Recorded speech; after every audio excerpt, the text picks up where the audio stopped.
كافها يا عين صاد.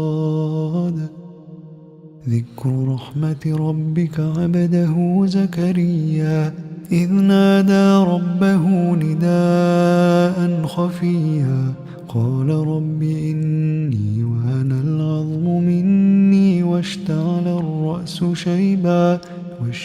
الرأس شيبا ولم أكن بدعائك رب شقيا. وإني خفت الموالي من ورائي وكانت امرأتي عاقرا فهب لي من لدنك وليا يرثني ويرث من آل يعقوب واجعله رب رضيا. يا زكريا